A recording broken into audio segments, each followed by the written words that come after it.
Hitler जसलाई बमले समेत मार्न सकेन, यस्तो भयानक थियो उनको पतनको अन्तिम दृश्य। स्टालिनग्रादको भयानक लडाईँमा जर्मनीको हार भयो। हारसँगै हिटलरको स्वास्थ्य दिन प्रतिदिन खराब हुन थाल्यो। हिटलर प्राय बिरामी हुन थाले। उनको पेट दुख्थ्यो, टाउको दुख्थ्यो, बमिट हुने र पखाला लाग्ने गर्थ्यो। उनी पुरै दबाईको भरमा थिए। 1944 को सेप्टेम्बरमा हिटलरलाई अचानक हार्ट अट्याक भयो र धेरै दिन ओछ्यानमा थला परे। हिटलर प्राय थकित हुन्थे। उनी बिहान 11 बजेभन्दा अगाडि उठ्न सक्दैनथे। दिउँसो चाहिँ उनलाई सैन्य गतिविधिबारे जानकारी गराइन्थ्यो र आफ्नो राय सुझावसहितको निर्देशन पनि दिने गर्थे। स्टालिनग्रादमा जर्मनीको हारपछि हिटलर कुनै पनि किसिमका युद्ध सम्बन्धी कुरामा छलफल गर्न रुचाउँदैनथे। कुनै पनि नराम्रा समाचार पढ्न सुन्न मन पराउँदैनथे। उनकी सचिवले हिटलरसँग कुनै पनि युद्ध सम्बन्धी कुरा नगर्न भन्थिन्। हिटलर बेलुकीको खानामा लामो समय लगाउँथे। हिटलर सुतेको समयमा जस्तै महत्त्वपूर्ण काम भए पनि उनलाई डिस्टर्ब गरिँदैनथ्यो। विन्स्टन चर्चिल र फ्रेङ्कलिन रुजवेल्टले आफ्नो जनताको मनोबल बढाउन रेडियोबाट आफ्नो भाषण प्रसारण गरेको समेत उनलाई पत्तो भएन। स्टालिनग्रादमा हारे पश्चात हिटलरले मात्र 2 पल्ट सार्वजनिक रूपमा बोले र 5 पल्ट रेडियोमा। उनी जर्मनीको बमले क्षतिग्रस्त क्षेत्र हेर्न समेत गएनन्। उनले घाइते सिपाहीलाई समेत भेट्न छोडे। 1943 सम्ममा त धेरैजसो जर्मन अधिकारीहरू जर्मनीले युद्ध गर्न नसक्ने स्थितिको निर्क्युलमा पुगे। हारकै रूपमा अन्त्य हुने निश्चित थियो। जर्मनीले ब्रिटेन र अमेरिकासँग शान्ति वार्ता गर्नुपर्छ भन्ने प्रस्ताव भयो, जसले सोभियत युनियनलाई हराउने प्रयास गर्ने थिए। उनीहरूले नै यो प्रस्ताव ल्याए। हिटलरले यो कुरालाई पनि स्वीकार गरेनन्। हिटलरलाई थाहा थियो उनीहरूले जर्मनीको प्रस्ताव स्वीकार्नु अघि उनी स्वयंलाई हिटलरलाई हटाउन खोज्नेछन्। केही उच्च अधिकारीहरूले के विचार गरे भने हिटलरलाई समाप्त गर्नु नै अन्तिम समाधान हो। 1943 मा 7 जनालाई त्यस काममा खटाइयो, तर उनीहरूले उनलाई समाप्त गर्न सकेनन्। तथापि नाटकीय हमला चाहिँ जुलाई 20, 1944 मा भयो। हिटलरका एक सैनिक भेलामा कर्नेल क्लाउस भोन र स्टाउफेनबर्गले हिटलरको ब्रिफकेसमा बम राखी टेबल मुनि राखेका थिए। जब बम पड्क्यो 4 जना मरे र 10 जना गम्भीर घाइते भए भने हिटलरलाई चाहिँ सामान्य चोट मात्र लाग्यो। जो हिटलरलाई मार्न लागि परेका थिए उनीहरूमा कतिलाई फाँसी दिइयो र कतिलाई आत्महत्या गर्न लगाइयो। लगभग 4980 जर्मनीहरूलाई जुलाई प्लटपछि फाँसी दिएको अनुमान छ। उनीहरूलाई तडपाई मृत्यु दिनुपर्छ भन्ने हिटलरको विचार थियो। उनीहरूलाई मासु उन्ने झिरमा पियानोको तारले झुन्ड्याइयो र फाँसी दिएको भिडियो खिचिएको थियो र पछि नाजी पार्टीका वरिष्ठ सदस्यहरू र सैनिक, पुलिस लगायतका सशस्त्र शक्तिका प्रमुखहरूलाई यो दृश्य देखाइएको थियो। हिटलरलाई विश्वास थियो कि कर्नेल इर्विन रोमेल, जो जर्मनीका अति प्रसिद्ध सैन्य नेता थिए, उनी पनि जुलाई प्लटमा संलग्न थिए। रोमेल यति जनप्रिय थिए कि हिटलर उनलाई देशद्रोहीको रूपमा फाँसी दिन हिचकिचाए। त्यसैले उनलाई आत्महत्या गर्न जोड दिए र पछि उनी हार्ट अट्याकबाट मरे भन्ने कुरा सर्वसाधारणमा फिजाइयो। सन् 1945 जनवरीमा सोभियत युनियनका सेना जर्मनीमा प्रवेश गरे। हिटलर पूर्वी प्रसियामा बस्थे। उनलाई त्यहाँबाट दक्षिण बर्लिन पठाइयो। हिटलरसँग उनकी प्रेमिका इभा ब्राउन पनि साथै गइन्। ब्रिटेन र अमेरिकाले सोभियत युनियनसँग युद्ध गर्ने सम्भावना बढेर गयो, जसको अर्थ जर्मनी बच्ने थियो। हिटलरले आफ्नो एक जर्नेललाई भनेका थिए, गठबन्धन ढिलो चाँडो एक न एक दिन टुट्नेछ। हिटलर त्यसबेला लगभग 55 वर्षका भइसकेका थिए, तर हेर्दा त्योभन्दा पनि धेरै बुढो देखिन्थे। उनको कपाल सेतै फुलिसकेको थियो र उनको शरीर कुप्रिन थालेको थियो अनि उनी मुस्किलैले हिँड्न सक्थे। उनको स्वर कमजोर भएको थियो र विशेष लेन्स भएको चस्मा बिना कुनै पनि लिखत पढ्न सक्दैनथे। हिटलरको देब्रे पाखुरा र खुट्टामा कम्पन हुन सुरु भएको थियो। उनलाई पहिलो विश्वयुद्ध ताकाबाट त्यस्तो सुरु भएको थियो। साथै 1923 को बियर हलमा भएको घटनाले पनि यसलाई सहयोग पुर्याएको थियो। यो नशा सम्बन्धी समस्या थियो र यो त्यो बेला देखिन्छ जति बेला हिटलर आफूलाई खतराको अनुभव गर्दछन्।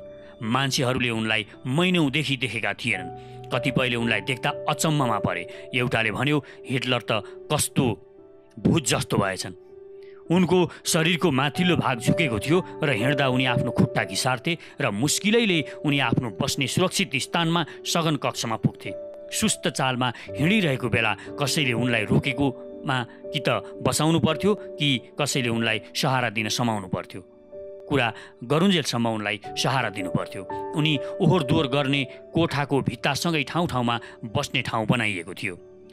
पूर्वी एवं पश्चिमी मोर्चाबाट मित्र राष्ट्र तथा लाल सेनाको एकनासको आक्रमणबाट घेरिएको जर्मनी जब पतनतर्फ उन्मुख भइरहेको थियो, इतिहासको त्यो महत्त्वपूर्ण घडीमा 16 अप्रिल 1945 का दिन अमेरिकी राष्ट्रपति फ्रेङ्कलिन डिलानो रुजवेल्टको 63 वर्षको उमेरमा देहावसान भयो। इतिहासमा यो परिहास बन्यो कि दोस्रो विश्वयुद्धबाट सामेल हुने कि नहुने भनेर दुविधामा रहेका यी 32औं अमेरिकन राष्ट्रपति पर्ल हार्बरमाथि जापानले आक्रमण गरेपछि मैदानमा उत्रिएका थिए। उनले दुई विपरीत धारका नेता चर्चिल एवं स्टालिनका बीचमा सन्तुलन कायम गर्दै फाँसीवाद विरोधी गठबन्धनको नेतृत्व गरेका थिए। संयुक्त राष्ट्र सङ्घको प्रारूपक मानवतामा विश्वास राख्ने संवेदनशील एवं उदारवादी नेता फाँसीवादलाई घुँडा टेकाउन बाध्य बनाएर यो दुनियाँबाट बिदा भए। अमेरिकी कानुन अनुसार कोही पनि 2 पटकभन्दा बढी राष्ट्रपति बन्न सक्दैन थियो, तर लगातार 4 पटकसम्म चुनाव जितेर रुजवेल्टले एउटा इतिहास बनाए र गहिरो आर्थिक सङ्कटमा फँसेको अमेरिकाको उद्धारकर्ता साबित भए। रुजवेल्टको मृत्युमा सारा संसार शोकाकुल भयो, यहाँसम्म कि जापानले पनि उनकी विधवा र अमेरिकी बासीका नाममा शोक सन्देश प्रसारित गर्यो। अपवाद कोही थियो भने जर्मन र उसको प्रचार माध्यम। जर्मन रेडियोले प्रसारित गर्यो कि रुजवेल्टलाई इतिहासले यस कारणले याद राख्नेछ कि उनको उक्साहटमा परेर युरोपीय युद्ध विश्वयुद्धमा परिणत भयो र आफ्नो सबैभन्दा ठुलो दुश्मन बोल्सेविक सोभियत सङ्घलाई सर्वाधिक शक्ति सम्पन्न बनायो। अमेरिकन मन्त्री परिषदको आपतकालीन बैठकमा ट्रुमेनलाई राष्ट्रपतिमा शपथ दिलाइयो। ट्रुमेन यत्रो ठुलो जिम्मेवारी सम्हाल्नको लागि मानसिक रूपमा तयार थिएनन्। शपथ लिँदा उनले घोषणा गरे कि उनी रुजवेल्टकै पदचिह्नमा चल्नेछन्। हिटलर भविष्यवाणीमा एकदमै विश्वास राख्थे। नास्ट्रेडेमसको भविष्यवाणीको व्याख्या गर्नका लागि उनले चान्सलरी भवनमा ज्योतिषीहरूको टोली नै राखेका थिए। त्यसमध्ये हिटलरका प्रचारक मन्त्री गोएबल्सले त नास्ट्रेडेमसको भविष्यवाणीको व्याख्या गर्नको लागि ज्योतिषी क्राफ्टलाई कर्मचारीकै रूपमा राखेका थिए। जस्तो नास्ट्रेडेमसको भविष्यवाणीमा हिटलरको उदयको कुरा यसरी गरिएको थियो: नोरिकन पर्वत र राइनको नजिक एक महान व्यक्तिको जन्म हुन्छ। उसले पोल्यान्ड र हङ्गेरीलाई बचाउँछ र उसलाई पत्तो हुँदैन कि उसको के हुन्छ। यो छन्दमा नास्ट्रेडेमसले बताएको महान व्यक्ति अरू कोही नभएर हिटलर नै हुन्। हिटलरको जन्म नोरिकनमा भएको थियो। सम्राट बनेपछि सहायताको नाममा उनले पोल्यान्ड र हङ्गेरीमाथि आक्रमण गरेका थिए, जुन माथि उल्लेख गरिसकिएको छ कि आक्रमण कसरी भएको थियो। हिटलरको मृत्यु अहिलेसम्म पनि रहस्यमय नै छ, किनकि उनले आत्महत्या गरेको कुरा इतिहासले माने पनि उनको लास फेला पर्न भने सकेन। अर्को छन्दमा त स्पष्ट रूपमा नै भनिएको छ कि ग्रेटर जर्मनका कप्तान राजाहरूका पनि राजा हङ्गेरीमा झुटो सहयोगको लागि आउँछन्। उनको युद्धको कारणले भयङ्कर रक्तपात हुन्छ। नास्ट्रेडमसको भविष्यवाणीमा हिटलरको हत्याको षड्यन्त्र पनि उल्लेख छ। जनता एक अभिनव दृश्य हेर्नको लागि उपस्थित भएका हुन्छन्। दर्शकमा राजकुमार र नरेश पनि सामेल हुन्छन्। स्तम्भ र दिवार ध्वस्त हुन्छन्, परन्तु एक चमत्कारद्वारा नरेश र त्यहाँ उपस्थित 30 अन्य व्यक्ति बाँचेर निस्कन्छन्। दोस्रो विश्वयुद्धको आरम्भमा हिटलर नाजी पार्टीका महत्त्वपूर्ण पदाधिकारीहरूको हत्याको प्रयास गरिएको थियो। 8 नोभेम्बर 1939 को रात हिटलरले म्युनिकको एक सभा भवनमा नाजी पार्टीका सदस्यलाई सम्बोधन गरे। हिटलर अरू केही समय यो सभामा रोकिनेवाला थिए, तर केही विशेष कामले उनी आफ्नो 30 साथीलाई लिएर सभा भवनबाट निस्किए। उनी निस्किएको केही समयपछि नै सभा भवनमा भयङ्कर विस्फोट भयो, जसमा 6 व्यक्ति मरे र 60 जना लगभग मारिए। यो भविष्यवाणीलाई ख्याल गरेर गोएबल्सले हिटलरलाई यो कुरा जानकारी दिएका थिए। मुसोलिनीको उत्थान र पतनको बारेमा पनि नास्ट्रेडेमसको भविष्यवाणीमा उल्लेख भएको छ। एक विश्वासघाती निम्न स्तरको अधम पुरुषलाई समाजमा उच्च स्थान मिल्छ। ऊ छलपूर्वक अकस्मात इटलीको सत्ता हत्याउँछ। आफ्नो रक्तामी हात आगो कटार झुकेको धनुषको प्रयोग गरेपछि त्यो कालो जङ्गलीलाई उल्टा झुन्याइनेछ, जुन देखेर मानिसहरू चकित हुनेछन्। विश्व इतिहासमा घृणित चरित्र भएको मानिसमा गणना हुने मुसोलिनीको उदय ठिक नास्ते दमसले भने झैँ भएको थियो। मुसोलिनी एक कामीका छोरा थिए। उनका मिलिसियाहरू कालो लुगा लगाउँथे। मुसोलिनीको तानाशाहीबाट आजित छापामारले मुसोलिनीलाई देश छोडेर स्विजरल्यान्ड भाग्दै गरेको बेला समातेर मारेका थिए र कालो लुगा लगाउने नास्ट्रेडेमसको कालो जङ्गलीलाई उल्टो झुन्ड्याएर उनीहरूले मारेका थिए। यति मात्र होइन, नास्ट्रेडेमसको भविष्यवाणीका अरू धेरै कुरा जस्तो लन्डनमा बम हानेर ध्वस्त पार्ने, फ्रान्सद्वारा हिटलरसँग आत्मसमर्पण जस्ता कुराहरू पनि मिलेकाले हिटलरका मानिसहरू उनलाई महान मानिस, ग्रेटर जर्मनका निर्माता र यहाँसम्म कि देवदूत भनेर समेत व्याख्या गर्थे। नास्ट्रेडमसको भविष्यवाणी र अरू ज्योतिषीको कुराले हिटलरको शिविरमा आश्चर्य लाग्दो माहौल तयार भयो। उनीहरूमा आसेपासेहरू यो प्रचार गर्न थाले कि अब केही घटना हुन्छ जसले गर्दा शत्रुहरूले जर्मनको केही लछारपाटो लाउन सक्दैनन्। नोभेम्बर 1944मा हिटलरले आफ्नो हेडक्वार्टर रस्टेनबर्गलाई छोडेका थिए, किनकि तीव्र गतिमा बढिरहेको लाल सेनालाई देखेर उनी बर्लिनमा कङ्क्रिटको बङ्कर बनाएर बस्न थाले। जर्मनमा जमिनबाट 50 फिट तल बनेको त्यो दुर्भेद बङ्कर विमान आक्रमणलाई समेत सजिलै झेल्न सक्थ्यो। मित्र पक्षको बमबारीबाट मन्त्री भवनको विशाल भवन चकनाचुर हुँदा पनि जहाँ हिटलर शारीरिक रूपमा बिल्कुलै टुटेका थिए, मानसिक रूपमा भने उत्तिकै शक्तिशाली बनिरहे। आफ्नो बङ्करमा चिन्तित भएर बसेका हिटलरलाई कार्लाइलको ऐतिहासिक पुस्तक फ्रेडरिक द ग्रेट पढेर गोएबल्स सुनाइरहेका थिए। 7 वर्षको युद्धपछि फ्रेडरिक द ग्रेटले हारको निकट पुगेको आफ्नो मन्त्रीमण्डलको बैठक बोलाएर भने कि आउँदो 10 दिनभित्रमा लडाइँको दिशा बदलिएन भने उनी लडाइँ समाप्त गरेर आत्महत्या गर्नेछन्। यसबारेमा कसैले उनीसँग भन्यो, हे वीर सम्राट, अरू थोरै धैर्य राख्नुहोस्। तपाईँको भाग्य सूर्य आकाशको मेघयुक्त रोशनीका किरण लिएर आउनेवाला छ। समय सीमामा रानीको देहान्त भयो। ब्रडनबुर्ग राजवंशमा यो नहुने कुरा भयो र युद्धमा सम्राटको विजय भयो। इतिहासको घटनाको यो हिस्सा सुनेर हिटलरको आँखामा आँसु आयो। कुनै ज्योतिषीले हिटलरको विषयमा भविष्यवाणी गरेका थिए कि युद्ध हुनेछ र सुरुवातमा लगातार जर्मनीको विजय हुनेछ, तर 1945मा जर्मनीको हार हुनेछ र लगातार 3 वर्षसम्म सङ्कट झेल्दै 1948मा जर्मन अर्को पटक फेरि जाग्नेछ। अब के थियो र? प्रचार मन्त्री गोएबल्सले प्रचार अभियान सुरु गरे। ज्योतिषीहरूले भविष्यवाणी गरेका छन् कि यो 1 वर्ष जर्मनीको भाग्य परिवर्तन हुनेवाला छ। एकमात्र प्रभावशाली भाग्य विधाता फुहरर नै हुन् जसलाई यो जानकारी छ कि कुन मुहुर्तमा इतिहासमा यो परिवर्तन हुन्छ। भाग्य देवताले एक यस्तो व्यक्तिलाई पृथ्वीमा पठाएका छन् जसको नाम एडोल्फ हिटलर हो र उनी जर्मनका भाग्य विधाता हुन्। 12 अप्रिलको राति जब मित्र सेना बर्लिनमाथि बमबारी गरिरहेका थिए, हिटलरको बङ्करमा एउटा टेलिफोन आयो। समाचार थियो रुजवेल्टको निधन। बङ्करभित्र अचानक हर्षोल्लास उत्पन्न भयो र गोएबल्स चिच्याउँदै कराए कि यो आश्चर्यको सुरुवात हो। आश्चर्यको सुरुवातको यो सूचना हिटलरलाई तुरुन्त दियो। सबैभन्दा ठुलो दुश्मन रुजवेल्टको मृत्युलाई जर्मनको भाग्य परिवर्तनको सुरुवात मानियो। हिटलर भने यो समाचारले खुसी भएनन्, जबकि इतिहासकारको मान्यता छ कि रुजवेल्टको निधनले आफ्नो नियतिमा फेरबदल आउँछ भन्ने स्वयं हिटलर पनि मान्थे। हेरिक हिमलर र हर्मन गोएरिङ दुवै हिटलरलाई सत्ताच्युत गराउने सम्भावनाबारे सहमत थिए।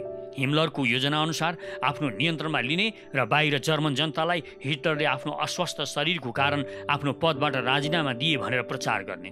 उनीहरूको मुख्य उद्देश्य चाहिँ सोभियत युनियनबाट जर्मनीलाई बचाउने थियो। जर्मन नेताहरू जर्मनीमा कम्युनिस्ट प्रभाव भयो भन्ने भन्दा पनि सोभियत सेनाले गरेको अपराधको बदला लिन्छ भन्ने कुरामा डराइरहेका थिए। लगभग 50 लाख सोभियत सेनालाई जर्मन सेनाले आफ्नो कब्जामा लिएको थियो, त्यसमध्ये 30 लाखलाई मारिसकेको थियो। जब सोभियत सेना जर्मनीमा प्रवेश गरे, केहीले हिटलरले भाग्नुपर्छ भनेर सल्लाह दिए। उनले यो सल्लाह इन्कार गरे। यद्यपि आफू पक्रिने सम्भावनामा डराएका भने उनी पक्कै थिए। सोभियत सेनाले आफूलाई पक्रेर कसरी जर्मनीको सडकमा घुमाउनेछ भन्ने कुराको हल्ला पनि सुने उनले। त्यसरी बेइज्जत हुनुभन्दा बरु आत्महत्या गर्ने हिटलरले विचार गरे। अलग अलग 5 भागमा विभाजित भएर लाल सेना बर्लिन बढ्यो। अगाडि बढिरहेको लाल सेनाको प्रचण्डता देखेर बर्लिनको छेउछाउका क्षेत्रमा भय र आतंक व्याप्त भयो। जुन दृश्य पेरिस तथा अन्य राष्ट्रमा कुनै बेला जर्मनले प्रस्तुत गरेको थियो र अब भने ऊ स्वयं त्यो दृश्य देखिरहेको थियो। आतंकित शिशु, वृद्ध एवं नरनारीहरू आफ्नो जीवन बचाउनको लागि सुरक्षित स्थानको खोजीमा समुद्रको लहर चाहिँ स्वर मच्चाउँदै यताउता भड्किन थाले। यस्तो परिस्थितिमा पनि युद्धको समाप्ति अथवा आत्मसमर्पणको लक्षण जर्मन फौजको तर्फबाट प्रकट भइरहेको थिएन। नाजीहरूलाई यस्तो लाग्थ्यो कि जुन अमानुषिक अत्याचार उनीहरूले सोभियतवासीमाथि गरेका थिए त्योभन्दा राम्रो व्यवहार लाल सेनाले आफूमाथि गरून् भन्ने आशा एउटा कोरा कल्पना मात्र हुन सक्थ्यो। त्यसैले उनीहरू अन्तिम सास रहेसम्म लडाईँ गर्नुलाई श्रेयस्कर ठान्थे।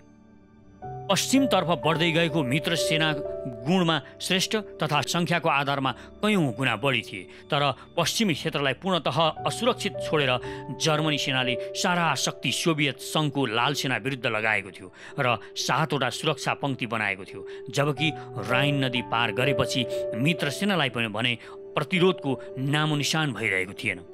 यसबीच जनरल झुकोभलाई स्टालिनको एउटा टेलिग्राम प्राप्त भयो। सन्देश थियो कि हिटलरले बर्लिनमा माकुरोको जालो फिजाएका छन्, जसको उद्देश्य छ कि मित्र पक्ष र लाल सेनाको बीचमा मतभेद उत्पन्न होस्, जसको सामना सिर्फ हामी गर्न सक्छौँ र हामीले नै गर्नुपर्छ। अमेरिकी विमान बाहिनीको सेनापति जनरल गेभिनले सोभियत सेनापति लेफ्टिनेन्ट जनरल टेलिघिनसँग भने कि रसियनहरू एक अद्भुत जातिका मानिस हुन्। भिस्चुलाबाट ओडर नदीसम्म जुन तरिकाले उनीहरू लडिरहेका थिए, यसबाट मित्रपक्षको यो धारणा बन्यो कि कुनै पनि हालतमा लाल सेना 15 मे भन्दा पहिला बर्लिन पुग्न सक्दैन, जबकि त्योभन्दा पहिले नै बर्लिनमाथि लाल सेनाको प्रवेश भइसकेको थियो। नुरेनबर्ग अन्तर्राष्ट्रिय अदालत समक्ष यो तथ्य प्रकट भयो कि 1944 देखि नै एङ्ग्लो अमेरिकन र तथा सोभियत सङ्घ बीचमा मतभेद उत्पन्न गराएर सम्बन्ध विच्छेद गराउन हिटलरले भरमग्दुर प्रयास गरेका थिए।